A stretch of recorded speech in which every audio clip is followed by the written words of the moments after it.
Hey, c'est tous, c'est aujourd'hui on se retrouve pour la review des 3 Decepticons Core Class des 3 premières vagues de Kingdom, Megatron, Starscream et Soundwave. Les Core Class permettent de revenir à une échelle de figurines plus petite qu'on a vu avec Optimus, Megatron et Starscream dans Generations en 2014, puis Shockwave dans Combiner Wars 2 ans plus tard. J'ai d'ailleurs fait une review de Shockwave, Skywarp et Thundercracker récemment, donc vous savez où aller pour vous renseigner sur eux. En Core Class, j'ai déjà présenté Rat Trap et c'est maintenant au tour des Decepticons, que j'avais hésité à prendre pour diverses raisons avant de céder et essayer de compléter mon équipe membre par membre. J'aime beaucoup les dessins sur leur blister, surtout celui de Soundwave. Je présenterai les figurines dans l'ordre où je les ai eues, en commençant par Megatron. On le retrouve ici en mode véhicule, un petit tank très sombre. Un peu trop sombre en fait. J'ai un problème avec les couleurs de Megatron, et ça commence ici. Les core classes de personnages plus grands reprennent des détails de mold de leur version standard, et on a donc ici la partie basse du tank, qui reprend le bloc noir de la version Earthrise de Megatron, qui est d'ailleurs la moins bonne version des deux Voyagers qu'on ait eu. Je ne suis pas sûr d'aimer ça, même si la référence à la crosse noire du mode pistolégien est appréciée. Avec le gris trop foncé sur la tourelle, Megatron est en moyenne trop sombre. On a cependant de la peinture argentée sur les chenilles qui est presque trop claire par rapport au reste. Enfin, pour l'arrière de la partie basse, on voit les pieds de Megatron qui restent assez cachés grâce à leur manque de peinture. Et pour la tourelle, je ne l'aime pas. Le canon se remarque tout de suite et l'utilisation de son accessoire, qui est son mode pistolégien, le rend bizarre. L'idée est bien, mais pose plusieurs problèmes, à commencer par l'esthétique. On a sur les côtés des pièces qui ne sont pas du parts forming, contrairement à sa version Earthrise, et qui sont assez massives. Pour le reste, c'est juste les bras de chaque côté du canon à fusion, comme ses versions Combiner Wars et War for Cybertron. Niveau fonctionnalité, la tourelle tourne et le canon peut monter, contrairement à ses deux versions Voyager les plus récentes. J'ai trouvé une disposition différente pour la tourelle de Megatron, qui me plaît beaucoup plus que le mode officiel. Sans le pistolet à l'avant et en retournant la tourelle et le canon, on a un tank un peu différent que je préfère de loin à ce que Hasbro propose. On garde d'ailleurs les deux rotations de la tourelle. Megatron a une transformation simple qui ressemble beaucoup à sa version Siege et son remold de Earthrise. Elle n'a pas grand chose de particulier et seul le passage de l'avant du tank dans le dos peut être difficile à faire si les épaules ne sont pas placées correctement. Megatron en mode robot est pas mal, mais il y a une quantité non négligeable de keyballs et des couleurs que je vais beaucoup critiquer. Je parle un peu de sa tête qui est absolument magnifique. C'est presque ridicule de voir qu'une tête aussi jolie a été faite sur un jouet si petit, alors que les versions apparemment définitives du personnage en Generations ont des têtes bien moins géants et difficiles à apprécier, surtout sur la version Earthrise. Franchement, on a tout. Un casque à un visage gris métallisé qui semble être de teintes différentes, des yeux rouges, les détails des sourcils typiques du personnage, c'est un des meilleurs points de la figurine. Pour le reste, c'est très géant et les applications de peinture sont nombreuses et bien réalisées. Je noterai juste le gris un peu trop sombre de toutes les pièces non peintes, ceux que j'ai le plus reproché à la figurine. Non pas que je veuille un Mégatron quasiment blanc comme dans la série, vous savez que je ne cherche pas du tout l'aspect cartoon, mais j'aime un Mégatron un peu plus clair, comme le Siege par exemple. Pour d'autres défauts de couleur, les avant-bras ne sont pas symétriques, et ils ont préféré peindre les mains en argenté plutôt que de les laisser noirs. Enfin, si je compare à la majorité des autres Mégatrons de style G1 qu'on a eu, on peut voir que les mains sont censées être noires, pas grises. C'est un choix de peinture que j'aurais préféré voir ailleurs, comme par exemple sur les tibias, pour éviter d'avoir des jambes entièrement noires. Niveau défaut du mold, on a déjà les épaules. Les pièces juste au-dessus sont énormes et ne font pas partie du design habituel de Megatron. Enfin, elles peuvent reprendre les demi-percuteurs qu'il a sur les épaules normalement, mais en beaucoup trop large pour que ça rentre bien. Et puisque je trouve également leur présence en mode alt inutile, vous comprendrez que j'aurais aimé ne pas les avoir, ou, au mieux, pouvoir les rendre amovibles. Par contre, ce qui est amovible, c'est son backpack. Il est très large en plus d'être creux, ce qui le rend très bizarre. Il tient seulement sur un axe, ce qui lui permet d'être facilement retiré sans problème pour le remettre. Et même si les épaules cachent un peu les côtés, on a quand même en main la sensation d'avoir un robot collé à un mur. En plus, la pièce n'est même pas nécessaire pour avoir les deux ports 3 mm, dans lesquels le pistolet peut loger pour recréer le canon dans le dos du modèle d'animation. Et justement, ce pistolet reprend son mode alternatif G1 avec un peg 3 mm au bout d'un peg 5 mm, pour être tenu par plusieurs figurines de tailles différentes.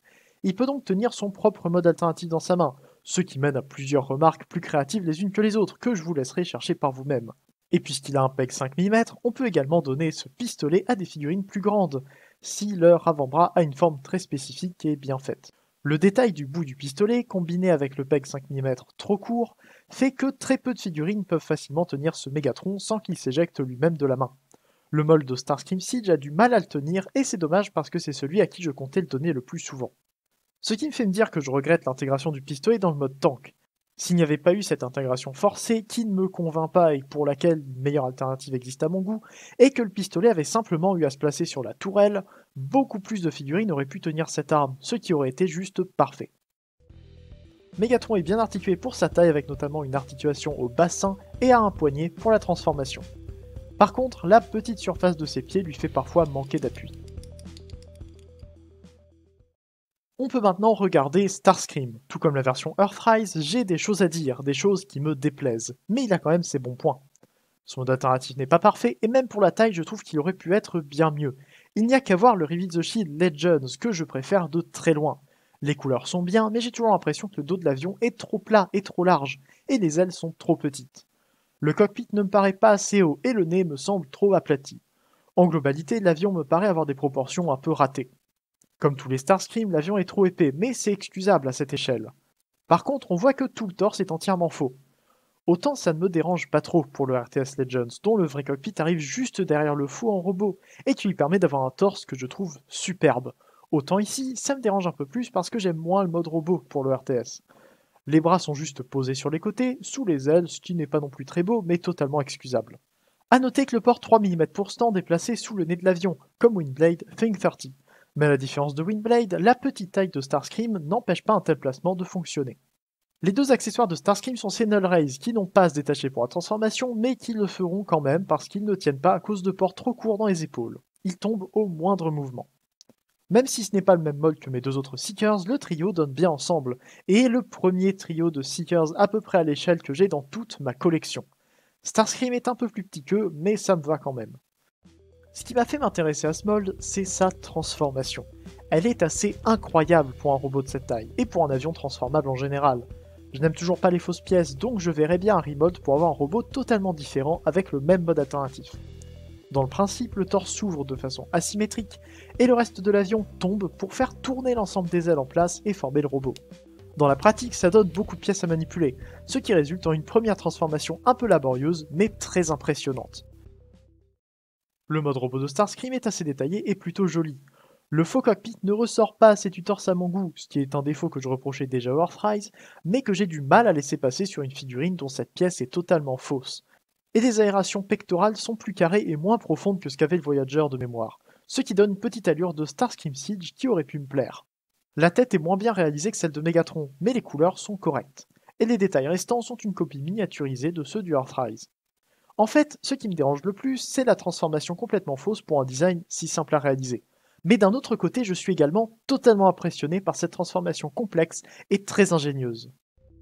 J'ai dit plusieurs fois que je préférais l'apparence du RTS à celle du Kingdom, mais s'il y a un point pour lequel le RTS est largement inférieur, c'est bien les articulations. Starscream a des articulations standards pour un représentant de sa classe, mais je dois informer quand même que la tête est difficile à faire tourner à cause des pièces autour, qui m'empêchent de la tenir correctement. Ensuite, les coudes sont très mal faits. La partie juste au-dessus du ball joint est carrée, ce qui fait que lorsque le coude n'est pas droit ou plié au maximum, on ne peut pas utiliser le ball joint pour le faire pivoter. On pourrait ne pas croire que c'est un défaut, mais avec en plus ces null rays qui ne tiennent absolument pas, ça devient vite agaçant. Comme en mode alt, les Seekers Combiner Wars et Kingdom ne se mélangent pas tout à fait, mais au moins j'ai les trois dans une échelle similaire. J'aime bien la version plus ancienne, mais je conseille quand même de prendre Starscream Core. Il y a une fausse transformation, mais elle est très intéressante et amusante à faire, et le robot est bien mieux articulé. Je ne sais pas encore comment sortiront Skywarp et Thundercracker à partir de ce mold, mais je peux déjà assurer qu'il vaudra mieux les chercher eux plutôt que d'attendre de tomber sur les versions Combiner Wars. Je peux maintenant passer à Soundwave. C'est étonnant de ne jamais l'avoir eu en Legends avant, alors qu'il était très simple à faire et facile à réussir. Mais il faut croire que Soundwave et Shockwave n'étaient pas des priorités dans les Generations avant Siege. On a ici l'un des rares Soundwave à garder son mode alternatif G1. En fait, il est quasiment identique au jeu G1, que ce soit niveau transformation ou détail.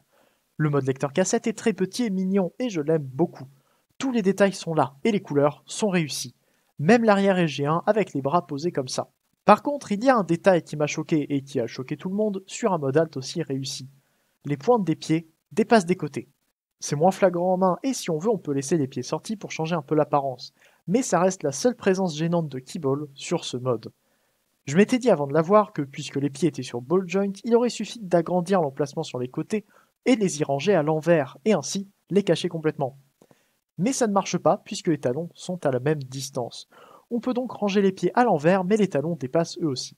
Mais je reste persuadé qu'une meilleure solution était possible, mais qu'ils ont jugé que c'était assez bien pour ne pas avoir à passer du temps pour trouver quelque chose de mieux. Continuons sur les détails du mode lecteur cassette. La trappe s'ouvre et on peut voir le détail à l'intérieur. Et enfin, on a 3 accessoires. Les 2 premiers sont les 2 armes emblématiques du personnage, constituées normalement de ses piles. On a le lance-missile avec de minuscules applications de rouge sur les 8 points et son fusil avec du rouge et de l'argenté. Et enfin, un tout petit laserbeak en mode cassette. Avec des dimensions de 2 cm par 1,2, c'est un accessoire que j'ai peur de perdre. Les détails colorés ne sont que sur une face, mais c'est déjà très bien.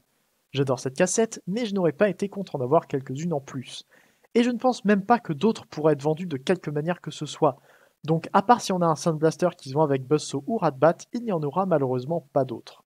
La cassette se met dans le compartiment du lecteur et vient dans le torse de Soundwave quand il est sous blister. Inutile de la chercher à côté et de croire qu'elle est absente, il faut regarder dans le torse. Le plastique étant fumé foncé, on peut la voir.